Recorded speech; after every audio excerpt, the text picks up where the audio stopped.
Voilà. Alors, ce matin, nous célébrons notre Dieu. Nous voulons le louer, nous voulons l'adorer. Et j'ai choisi comme premier chant, c'est à l'agneau de Dieu, élevé à la droite de Dieu. Voilà. Lorsque nous célébrons notre Seigneur Jésus, nous honorons notre Dieu. À l'agneau de Dieu, élevé à la droite de Dieu, couronné de 1000 couronnes, tu resplendis comme un soleil radieux. Les êtres crient autour de ton trône, à l'agneau de Dieu soit la gloire, à l'agneau de Dieu la victoire, à l'agneau de Dieu le règne. Voilà.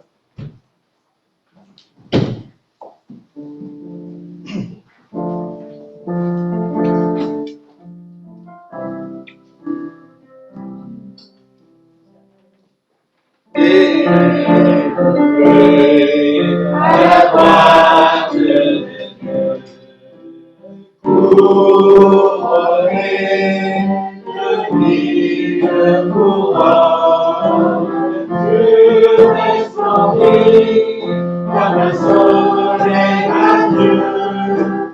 Les êtres crient autour de ton trône.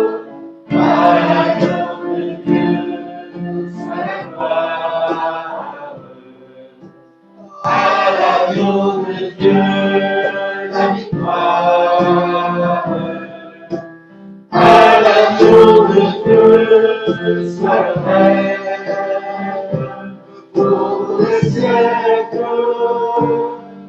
Amen. L'Esprit Saint et l'épouse fidèle disent bien, c'est le cœur qui appelle. Viens, ô Jésus, croyez-nous bien aimé, tous les élus ne cessent de chanter. À l'agneau de Dieu, soit gloire. À l'agneau de Dieu, la victoire. À l'agneau de Dieu, soit le règne pour tous les siècles. Amen. Tous les peuples et toutes les nations, d'un seul cœur, avec les milliers d'anges, entreront en l'honneur de son nom. Ce chant de gloire, avec force et louange, à l'agneau de Dieu, soit la gloire. À l'agneau de Dieu, la victoire. À l'agneau de Dieu, soit le règne pour tous les siècles. Amen.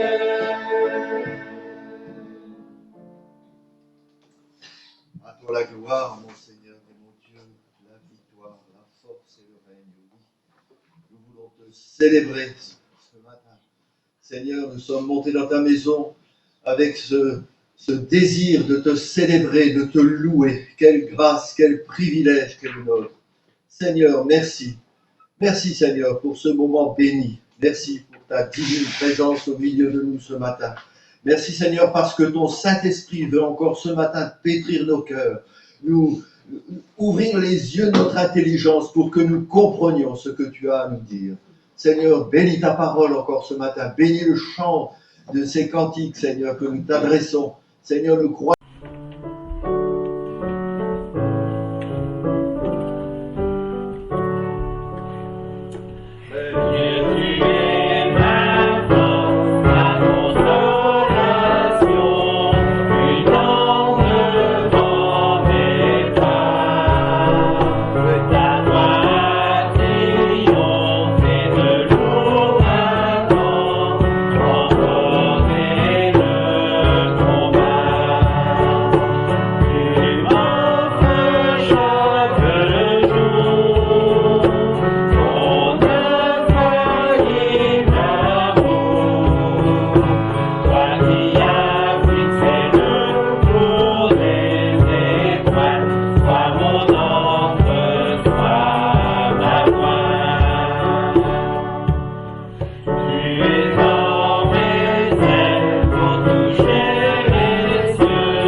Thank you.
Déjà, vous saluez tous dans le nom de notre Seigneur Jésus-Christ. Il y a eu des personnes que j'ai pas eu l'occasion de voir ce matin. Donc, je vous salue, je vous embrasse bien fort. Et puis, on va, pour ce temps de partage du pain, du vin, faire une courte méditation. Le thème, le titre que j'ai donné à cette préparation de la scène, c'est « L'amour se donne ». Est-ce qu'on peut prendre de l'amour à quelqu'un? Est-ce qu'on peut reprendre de l'amour à quelqu'un? Est-ce que si je donne de l'amour à quelqu'un, je peux lui reprendre? Plutôt difficile. Il y a un texte sur lequel je me suis arrêté. C'est dans Jean chapitre 15, versets 8 à 17. C'est pour, on va dire, encadrer tout ce contexte. Si vous portez beaucoup de fruits, c'est ainsi que mon Père sera glorifié et que vous serez mes disciples. Là, il y a bien sûr une condition. Si vous portez beaucoup de fruits. Comme le Père m'a aimé, je vous ai aussi aimé. Demeurez dans mon amour. Si vous gardez mes commandements, vous demeurerez dans mon amour. De même que j'ai gardé les commandements de mon Père et que je demeure dans son amour. Je vous ai dit ces choses afin que ma joie soit en vous et que votre joie soit parfaite. Est-ce que votre joie est parfaite ce matin dans le Seigneur? Bon, ok. On va recommencer. Je vous ai dit ces choses, donc ça c'est la parole qui se transmet, afin que ma joie, donc ça c'est Christ qui dit que ma joie, et la joie de Christ elle est parfaite, et bien que ma joie soit en vous. Est-ce que tu as la joie de Christ et est-ce que votre joie est parfaite? Peut-être cachée, bien profonde, mais c'est ici mon commandement, c'est ce que le Seigneur dit ensuite, aimez-vous les uns les autres comme je vous ai aimé. Il y a comme une relation. On ne peut pas être parfaitement dans la joie si nous ne sommes pas parfaitement non plus dans l'amour. Il n'y a pas de plus grand amour que de donner sa vie pour ses amis, déclare Jésus. Vous êtes mes amis si vous faites ce que je vous commande. Je ne vous appelle plus serviteur, parce que le serviteur ne sait pas ce que fait son maître. Je vous ai appelé ami, parce que je vous ai fait connaître tout ce que j'ai appris de mon Père. Ce n'est pas vous qui m'avez choisi, mais moi. Je vous ai choisi et je vous ai établi afin que vous alliez et que vous portiez du fruit et que votre fruit demeure afin que ce que vous demanderez au Père en mon nom, il vous le donne. Ce que je vous commande, c'est de vous aimer les uns les autres. On voit bien, il y a une certaine insistance de la part de notre Seigneur Jésus-Christ de nous aimer les uns les autres. Nous ne pourrons donner que ce que nous avons reçu. Est-ce que vous êtes d'accord avec cette parole? Allez, je vais faire un don. Je donne 10 milliards à chacun de vous ici.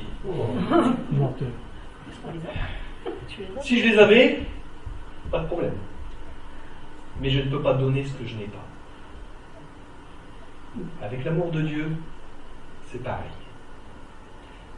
Et la source de cet amour se trouve en Dieu. Et il l'a manifesté en Jésus-Christ en se donnant à la croix. Ma responsabilité pour ma vie spirituelle est de me nourrir de l'amour de Dieu. Non seulement pour ma croissance, mais aussi pour celle des autres membres du corps de Christ. Parce que dans cette communion, dans cette relation, comme on le dit, l'Église, c'est le corps de Christ. Et nous avons reçu de la part du Seigneur plein de choses. Mais surtout, son amour. Et cet amour, il veut que nous nous partagions entre nous. Jésus s'est donné. Luc chapitre 22, versets 14 à 20, il nous est dit à un moment donné, ensuite il prit du pain. Et après avoir rendu grâce, il le rompit et le leur donna en disant, ceci est mon corps qui est donné pour vous. Faites ceci en mémoire de moi. Quand j'ai médité ce passage, je me suis tout de suite rappelé de cette parole, l'homme ne vivra pas de pain seulement. Même si Dieu a dit à Adam, maintenant, tu gagneras ton pain à la sueur de ton front. Certes, les choses ont été changées pour lui, mais l'homme ne vivra pas de pain seulement. Nous avons besoin, certes, de nourrir le corps, mais aussi nous avons besoin de nourrir l'âme et l'esprit. Mais de toute parole qui sort de la bouche de Dieu. Rappelons-nous que Christ est la parole faite chair. Il est l'incarnation, il est l'incarnation parfaite de Dieu sur terre. Il s'est donné lui-même pour nous nourrir spirituellement. Et pour se nourrir spirituellement aussi une multitude. À notre niveau, en tant que nouvelle création, puisque c'est ce que la parole de Dieu nous dit, vous êtes une nouvelle création. Les choses anciennes sont passées. Et bien pour manifester l'amour de Dieu en nous, nous sommes appelés à nous donner aux autres. Alors ce que je veux dire là, dans ce court passage, c'est que nous ne sommes pas appelés à mourir, si ce n'est qu'à mourir à nous-mêmes, à mourir à notre ancienne vie, mais à se donner les uns aux autres. Un exemple, nous savons qu'en Haïti, il y a eu encore une fois gros sinistre, grosses difficultés, des morts. Qu'allons-nous faire? Eh bien, là, le Seigneur, au travers peut-être de cette parole, ceci est mon corps donné pour vous. Faites ceci. Faites ceci, ça a rapport avec quoi? Ça a rapport au verbe qui est avant, qui est donné pour vous. Pour pouvoir aimer et pouvoir nourrir, eh bien, il faut se donner. Donner de son temps, donner de son argent, donner de tout ce que nous sommes, parfois de notre patience, de notre savoir, de tout ce que le Seigneur met, entre guillemets, à notre disposition et les dons. On voit aussi cette parole de Dieu qui nous dit, eh bien, Dieu a fait des dons à l'Église, il a donné les uns comme apôtres, il a donné à l'Église des pasteurs, docteurs, bergers, j'en passe et des meilleurs. Et donc, au travers de cette exhortation, et surtout dans le don ne peut se faire que par l'amour. Et c'est pour cela qu'il y a une grande, on va dire, corrélation avec le fait d'aimer et donner. Quiconque, en 1 Jean chapitre 3 verset 15, quiconque est, du verbe haïr, c'est fort quand même, et son frère est un meurtrier. Et si vous savez qu'aucun meurtrier n'a la vie éternelle, et vous savez, qu'aucun meurtrier n'a la vie éternelle demeurant en lui. Nous avons connu l'amour en ce qu'il a donné sa vie pour nous. Nous aussi, ça c'est la parole de Dieu qui nous le dit, nous devons donner notre vie pour les frères. Si quelqu'un possède les biens du monde et que voyant son frère dans le besoin, lui ferme ses entrailles, comment l'amour de Dieu demeure-t-il en lui? Il n'y a pas de plus grand amour que de donner sa vie pour ses amis. Donc en prenant ce pain, ce matin, rappelons-nous que nous faisons partie d'un corps et qu'aucun membre, si petit soit-il, ne peut être séparé du corps car Dieu l'y a placé. Et ce corps ne peut s'édifier et glorifier Dieu qu'en manifestant notre amour les uns envers les autres. Dans un bâtiment, et on peut le voir de par la surface de la terre. Parfois, on a de très très très grosses pierres, et parfois, il en faut d'autres plus petites pour pouvoir soit caler les unes, soit remplir des interstices ou autres. Bon, maintenant, on est à l'âge du béton et du parpaing et autres, mais je sais que de temps en temps, je vois des morceaux de briques qui sont coupés, qui sont placés à certains endroits pour éviter qu'il y a des joints 3 fois l'épaisseur de mon pouce.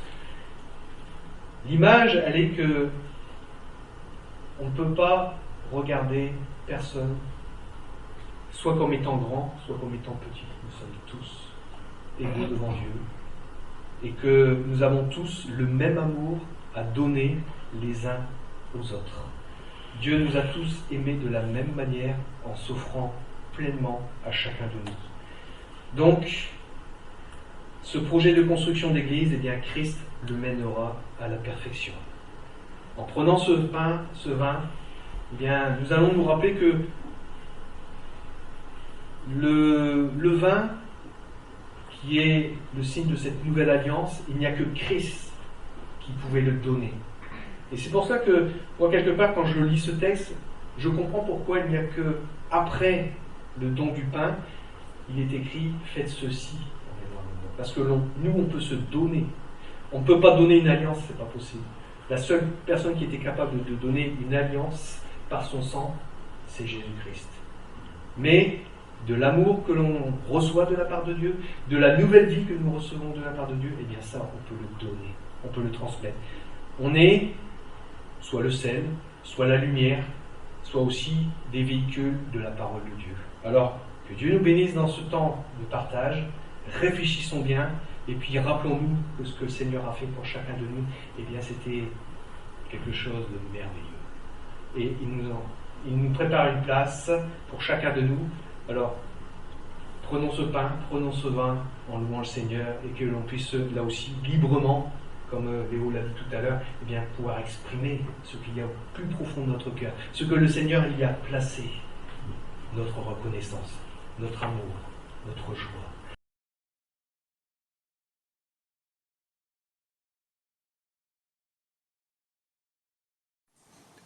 La femme le quitta et fit ce qu'il lui avait dit. Elle ferma la porte sur elle et sur ses fils. Ceux-ci lui présentaient les récipients et elle les remplissait. Lorsqu'ils furent tous pleins, elle dit à l'un de ses fils, « Passe-moi encore un récipient. » Mais il lui répondit, « Il n'y en a plus. » Au même moment, l'huile s'arrêta de couler. Elle alla le raconter à l'homme de Dieu qui lui dit, « Va vendre cette huile, tu pourras rembourser ta dette et vivre toi et tes fils avec ce qui restera. » Récit étonnant, n'est-ce pas? Récit étonnant.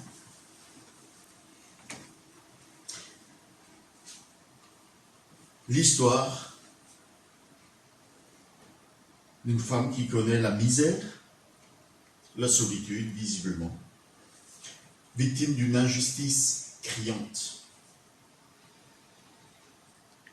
L'auteur nous raconte cette histoire, l'histoire de l'infortune d'une femme vulnérable, mère de 2 enfants, de 2 fils, veuve d'un disciple des prophètes. Cet homme de bien est mort, laissant à sa femme des dettes insolubles. Et voilà qu'il se retrouve sous la menace de voir ses enfants lui être arrachés pour être vendus comme esclaves.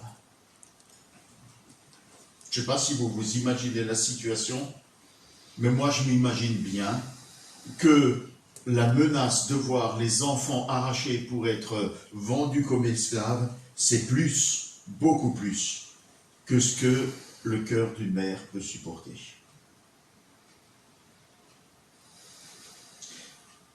D'après la tradition juive, notamment le Targum araméen de Jonathan, cette femme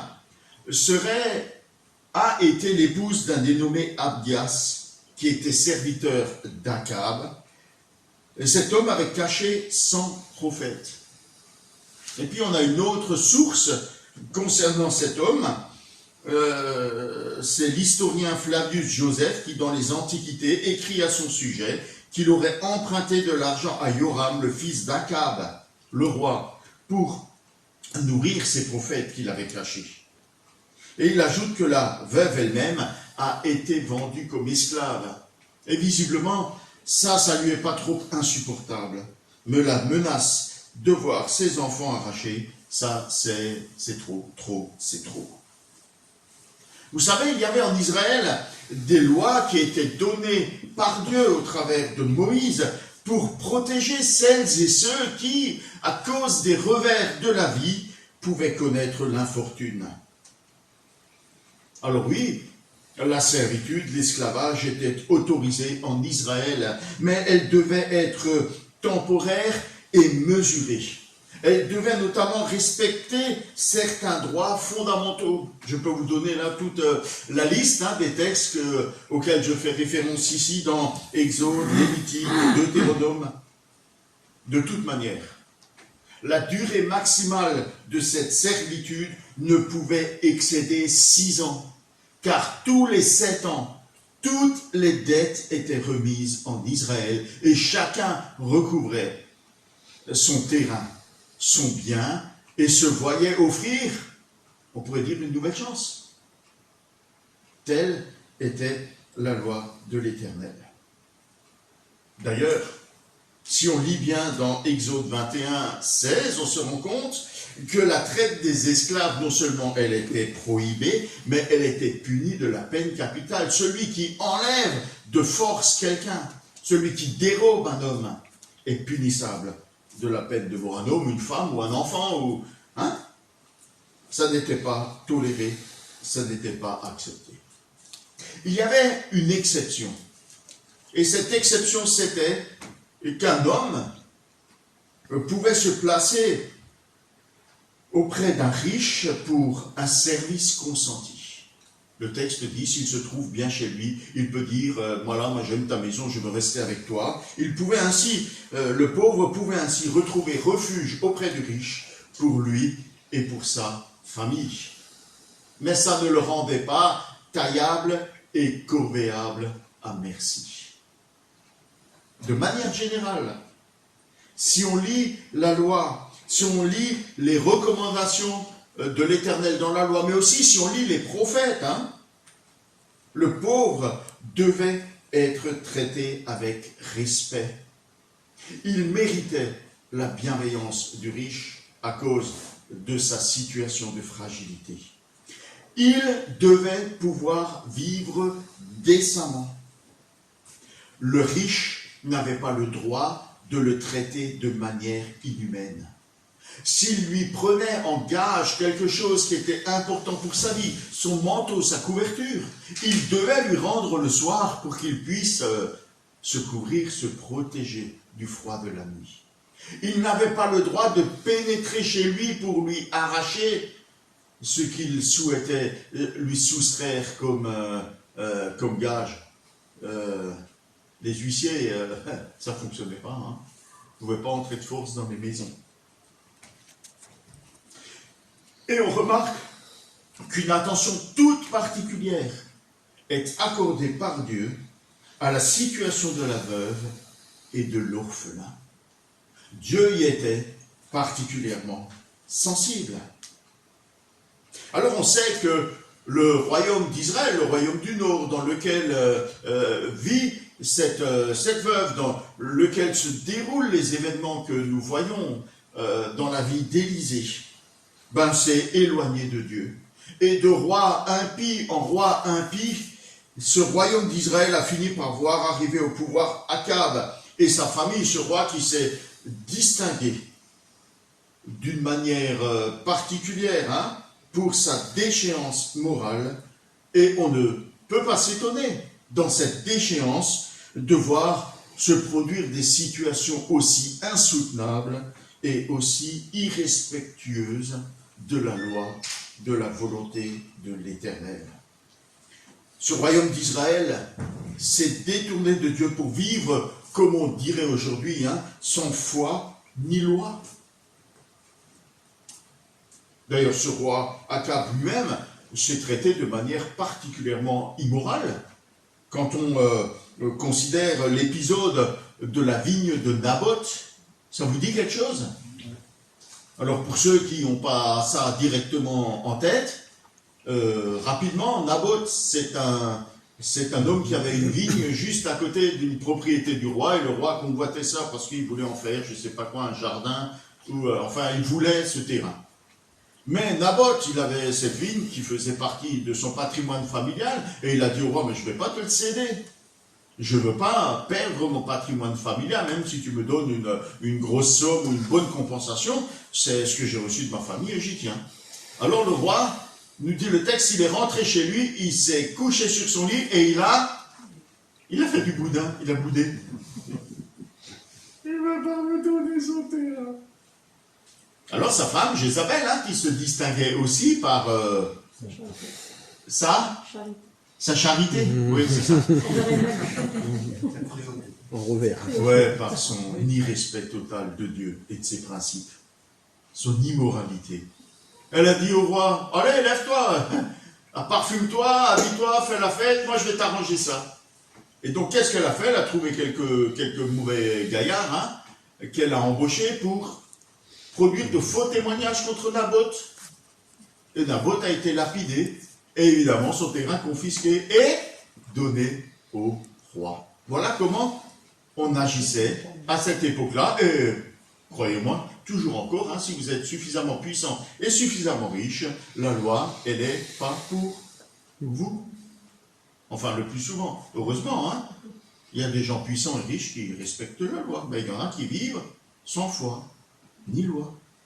Et on le voit tous les jours. Il n'y a qu'à lire les journaux ou allumer son poste de radio ou de télé pour s'en rendre compte. Voilà dans quelles circonstances, dans quelle société vivait cette pauvre veuve. D'ailleurs, les prophètes ont dénoncé, et Amos dénonce et condamne ces injustices. Amos 2, 6 et 7, l'Éternel dit ceci: Israël a commis de nombreux crimes, il a dépassé les limites. Voilà pourquoi je ne reviendrai pas sur l'arrêt que j'ai pris, car pour un pot de vin, ils vendent l'innocent. Pour quelques billets, on maltraite l'innocent. Et pour un morceau, et l'indigent, pour un morceau de pain, ou ailleurs, il est dit, suivant les textes, pour une paire de sandales. Pour rien, la vie d'un homme ne vaut plus rien. Il piétine les pauvres en leur brisant la tête dans la poussière. Et il fausse le droit des humbles. Et voici, cette femme se retrouvant victime, fragilisée à l'extrême, dans une société impitoyable. Cette pauvre veuve n'a d'autre recours que l'homme de Dieu pour sauver ses enfants. Et vous savez, dans ce que j'ai observé et dans ce que j'ai entendu, je vous disais que ça me fait penser à certaines situations de nos sœurs, particulièrement, qui arrivent, qui cherchent refuge en France. Ça vaut aussi pour les hommes, de la même manière, qui sont traités de manière injuste, dans tous les domaines de notre société, que ce soit par l'administration, que ce soit par leur logeur, que ce soit par leur employeur. C'est absolument insoutenable ce qu'on fait vivre et subir à ces personnes. Alors, l'aide est cherchée auprès d'Élisée. Et Élisée apporte une réponse étonnante. Je ne sais pas à quoi elle s'attendait, cette pauvre personne. En tout cas, peut-être elle ne savait pas elle-même, tellement elle était aux extrémités, tellement elle était désemparée. Alors Élisée avait certainement le choix, dans la réponse à donner ou dans l'action à entreprendre en faveur de cette pauvre femme.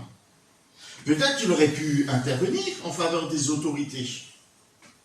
Si on lit un peu plus en avant, il a permis quand même à l'armée du roi d'être sauvée de la débâcle au cours de la guerre. D'ailleurs, il n'hésitera pas à proposer cela si on poursuit la lecture. Au chapitre 4, il y a l'histoire de la femme sunamite. Il y a la femme sunamite qui proposera, veux-tu que je parle en ta faveur auprès du roi ou auprès du fils du roi? Peut-être avait-il une certaine autorité. Il aurait pu intervenir auprès de cet homme qui, elle, devait de l'argent pour le ramener à la raison, pour lui dire t'as pas le droit d'agir de cette manière-là. Je parle au nom de l'Éternel, et l'Éternel te dit, le Seigneur te dit, tu dois traiter cette femme avec bienveillance, tu n'as pas le droit de la traiter d'une manière aussi injuste, aussi inhumaine. Il aurait pu organiser une collecte parmi les prophètes. Et puisqu'il l'a fait ailleurs, il aurait peut-être pu ressusciter le mari. Mais Élisée donne à cette supplication une réponse étonnante. Qu'est-ce que je peux faire pour toi? Est-ce qu'il est simplement démuni? Est-ce qu'il est abasourdi? Est-ce qu'il est pris à l'improviste? Et il se demande, mais qu'est-ce que je vais pouvoir faire dans cette situation? Jésus va poser le même genre de questions aux personnes qui les sollicitent. Un jour, il passe près de Jéricho, et il y a là un aveugle qui crie derrière lui, « Jésus, fils de David, aie pitié de moi !» Et il crie tant et si fort que Jésus s'arrête et lui dit, « Amenez-le-moi !» Et quand il est devant lui, Jésus lui dit, « Mais que veux-tu que je te fasse ?»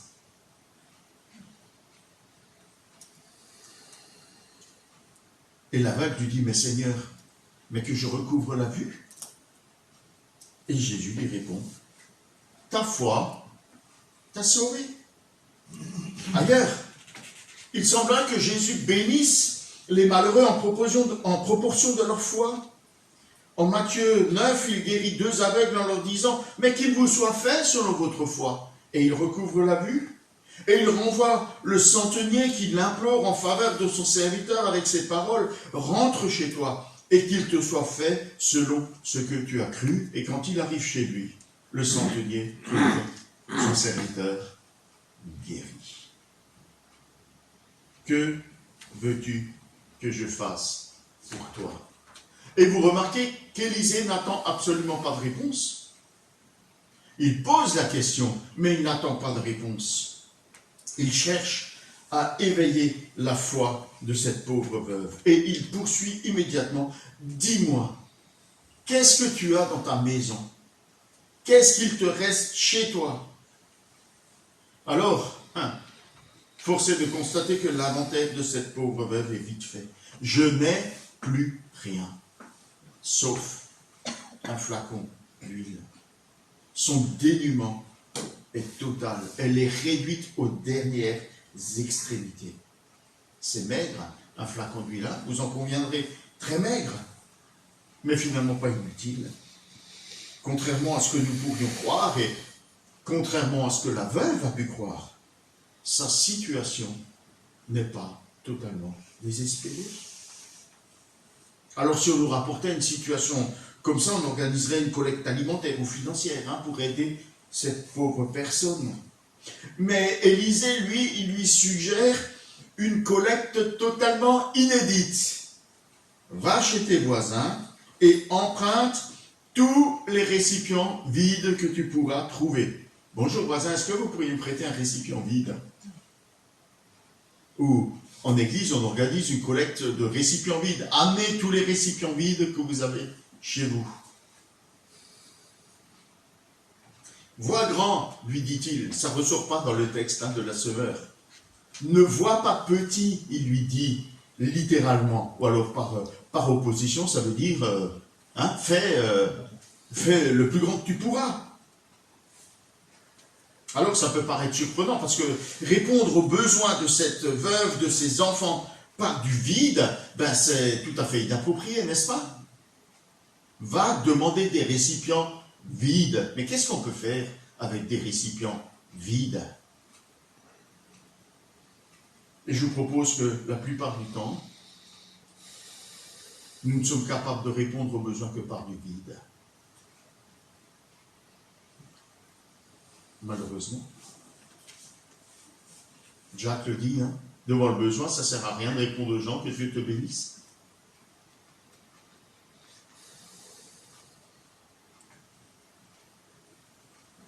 Mais Élisée s'explique. Les récipients, tu les demanderas vides, parce que tu pourras les remplir avec l'huile qu'il te reste.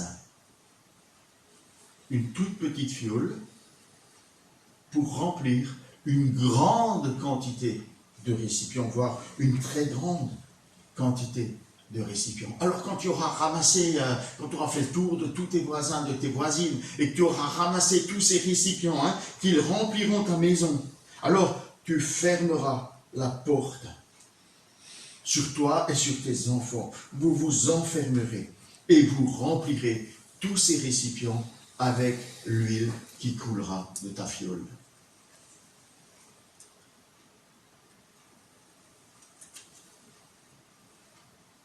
Étonnant, n'est-ce pas? Étonnant. Comment vous auriez reçu ça, vous?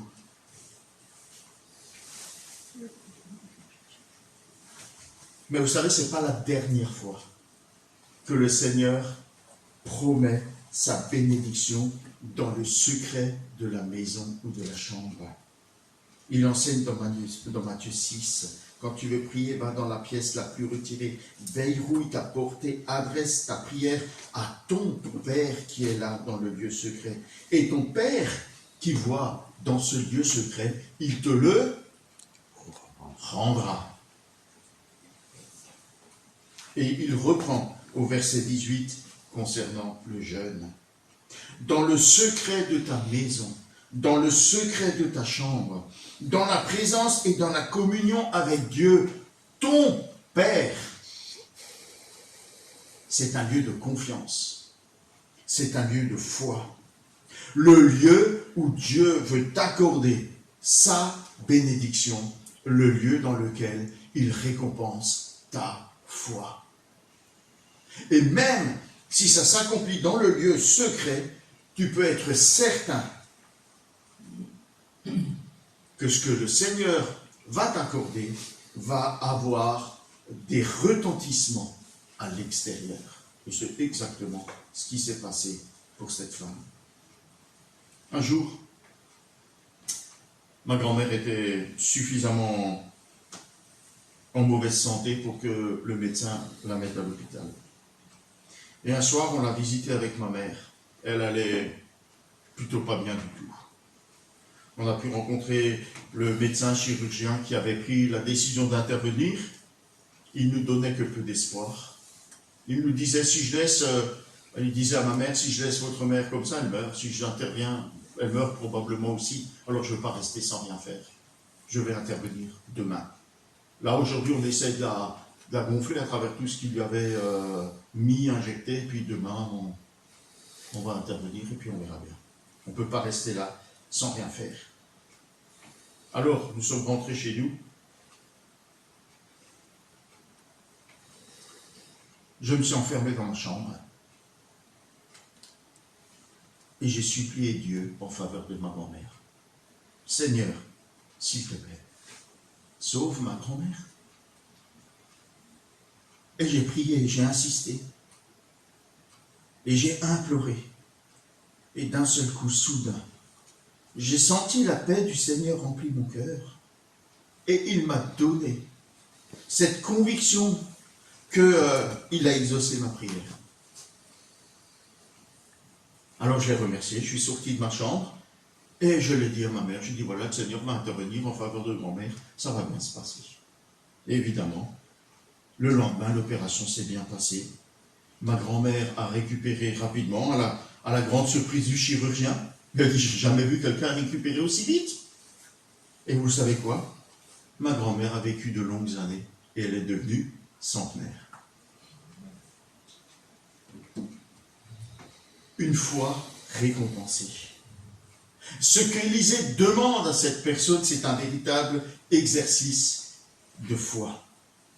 Il n'y a pour elle aucune possibilité d'évaluer ce que dit le prophète. Elle ne peut pas dire, bon écoute, je vais rentrer chez moi, je vais prendre quelques récipients, je vais les remplir, si ça marche, ben, j'irai en demander plein. Hein. Non, parce que ça ne fonctionne qu'une seule fois. Vous avez lu le texte, quand elle a fini de remplir les récipients, ben lui, il a arrêté de couler. Et les directives étaient claires, elles étaient précises. Tu ramasses tout ce que tu peux, tu rentres chez toi, tu fermes la porte et tu verses. Ça ne demande pas de foi, hein. Elle prend Dieu au mot, la parole de Dieu au mot. Et elle voit s'accomplir le miracle. Avec sa petite fiole, hein, il restait peut-être juste de quoi s'enduire, soindre ou mettre dans le fond de la poêle. Elle remplit avec ses enfants tous les récipients empruntés. Il n'y en a pas trop peu et il n'y en a pas trop. Mais quoi faire avec toute cette huile? L'huile, c'est bien, hein, mais ça ne nourrit pas et l'huile à elle seule, comment peut-elle répondre à ses besoins? Et la réponse ne semble pas évidente pour cette femme qui, on s'en rend compte, est totalement désemparée. Alors cette abondance d'huile, lui dit Élisée, est destinée à la vente. Et l'argent recueilli pourra servir à faire face à ses dettes et à ses besoins. C'est une récompense à la mesure de la foi de la veuve. Et vous avez remarqué que le texte ne donne aucune précision, ni la quantité de récipients qu'elle a amassés, ni la quantité d'huile récoltée, ni même le montant du fruit de la vente. Alors la veuve a peut-être eu juste de quoi s'affranchir de sa dette, ou alors elle a eu de l'argent en abondance pour le restant de ses jours en fonction de la mesure de la foi qu'elle a mise en œuvre.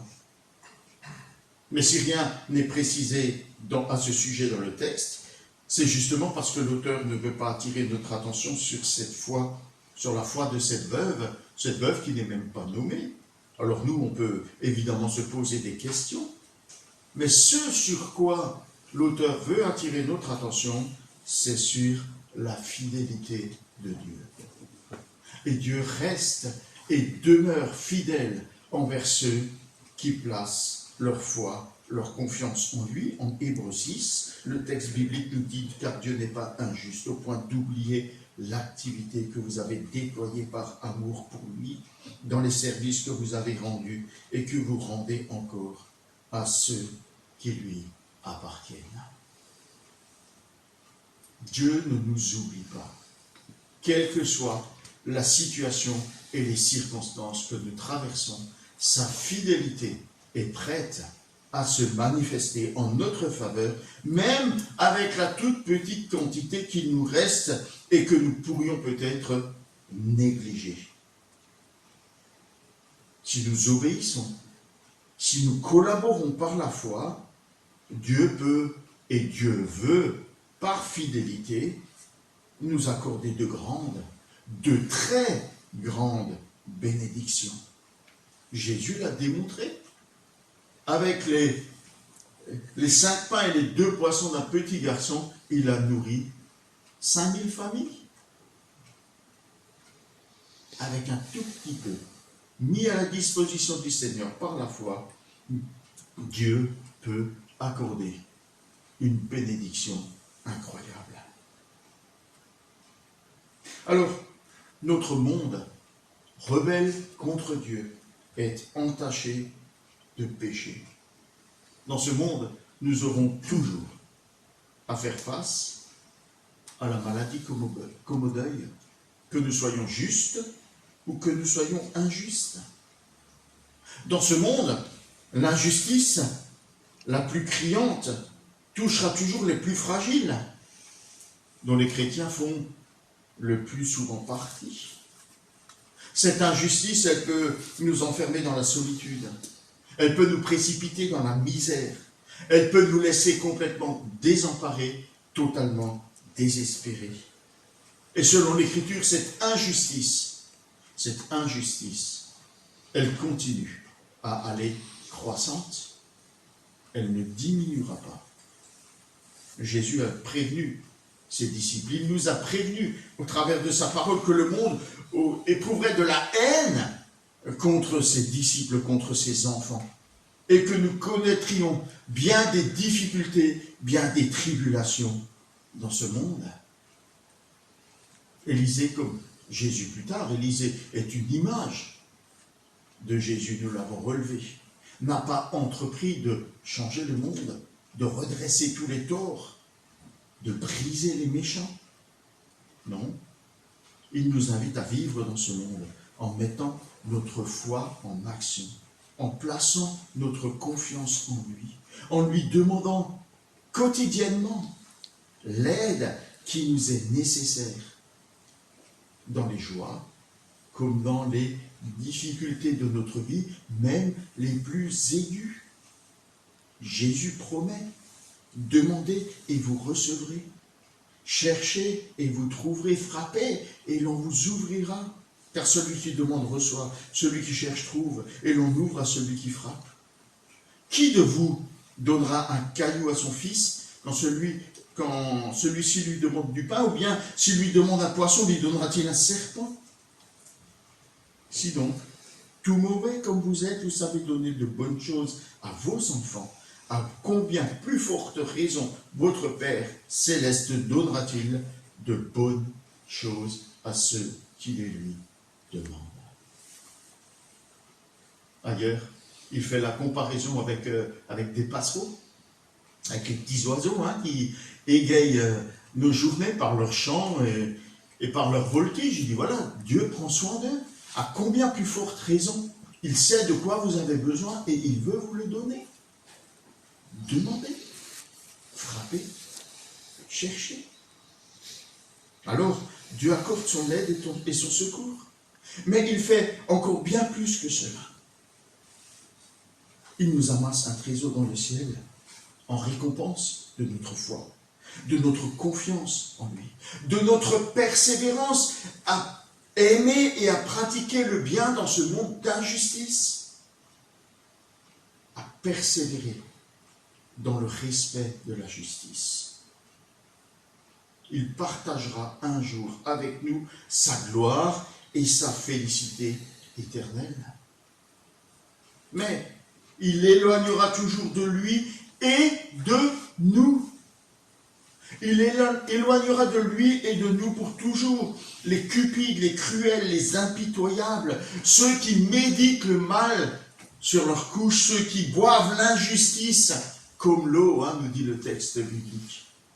Il leur rendra selon leurs œuvres méchantes, leurs œuvres mauvaises, leurs œuvres injustes.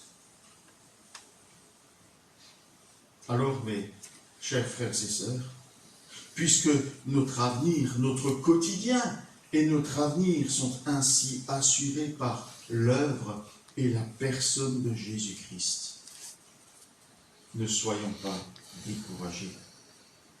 Mais que ce texte soit une invitation, un renouvellement dans la foi, dans laquelle nous sommes invités à persévérer avec courage en nous souvenant.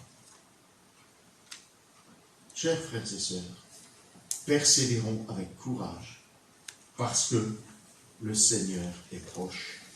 Il revient bientôt, il nous l'a promis. Que le Seigneur nous renouvelle et nous encourage par sa parole. Amen. Amen.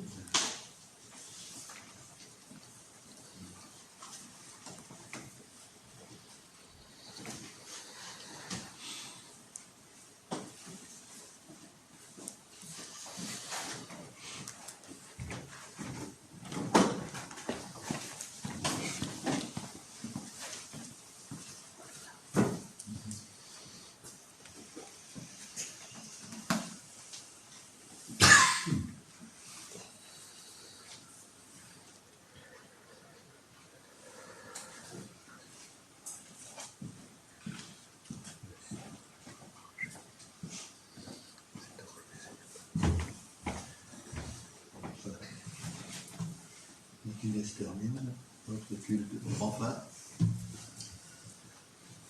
Quelqu'un, peut-être un cantique à chanter pour J'en ai choisi un, mais bon, si vous en avez un sur le cœur, si vous avez chanté durant cette semaine un cantique que vous voulez faire profiter.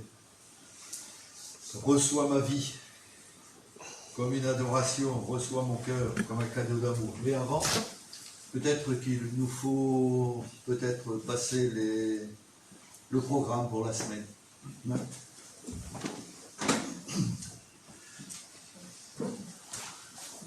Donc cette semaine, eh bien, il y a une rencontre jeudi, 20h.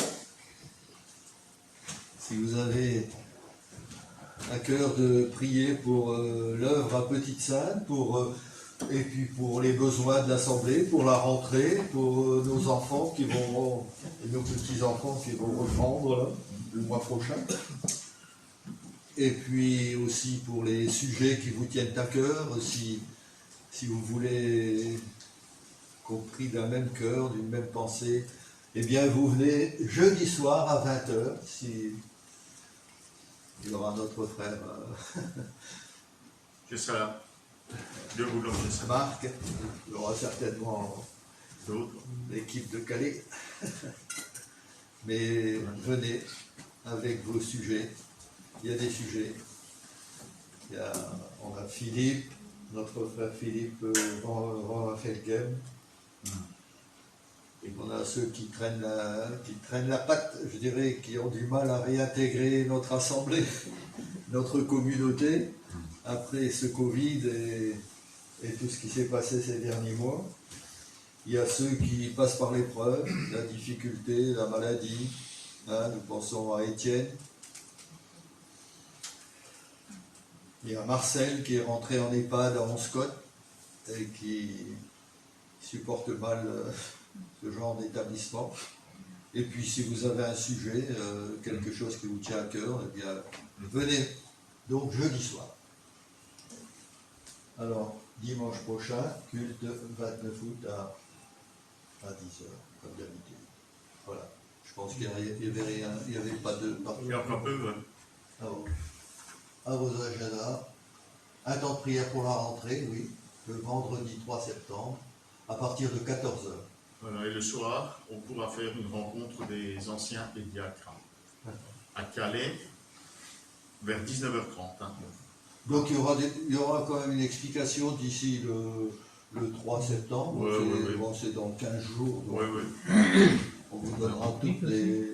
Oui, c'est selon le principe bien établi qu'on va prier, chacun vient quand il peut. Dans l'après-midi, je pense qu'on sera là jusqu'à... Il y aura un créneau entre 14h et 18h.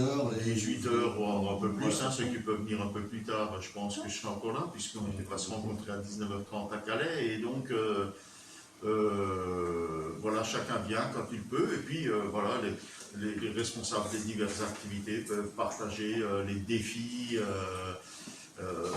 les joies de ce qui s'est passé, de ce qu'on souhaite dans l'année. Évidemment, après la période qu'on a connue, on a été pas mal, on a fait pas mal il y a pas mal de choses qui ont été en suspens, mais par la foi, on veut aller de l'avant avec le Seigneur et on veut lui recommander cette situation.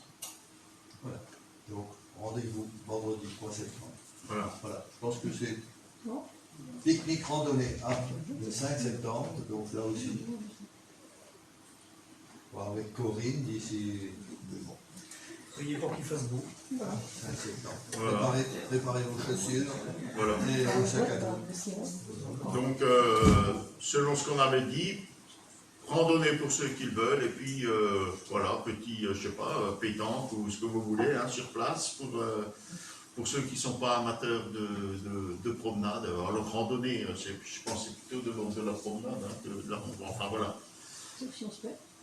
C'est pas une marche commando. C'est pas une marche commandée. Voilà.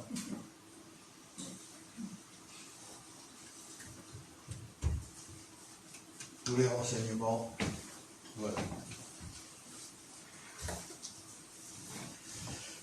Donc normalement, il y a une vidéo qui est enregistrée ce matin, et donc vous pouvez la revoir durant la semaine grâce à Internet. Nous espérons que ça ait marché. Voilà. Voilà, je vous propose donc, si vous le voulez bien, pour terminer ce cantique, reçois ma vie comme une adoration, reçois mon cœur comme un cadeau d'amour. Je n'ai rien d'autre à t'offrir que ce sacrifice vivant. Je te donne ma vie pour toujours. Je redonne sur ton autel, en réponse à ton appel, mes visions, mes ambitions, car tu es ma vie, ma passion. À tes pieds émerveillés, je contemple ta majesté. Je te donne sans compromis ce parfum de très grand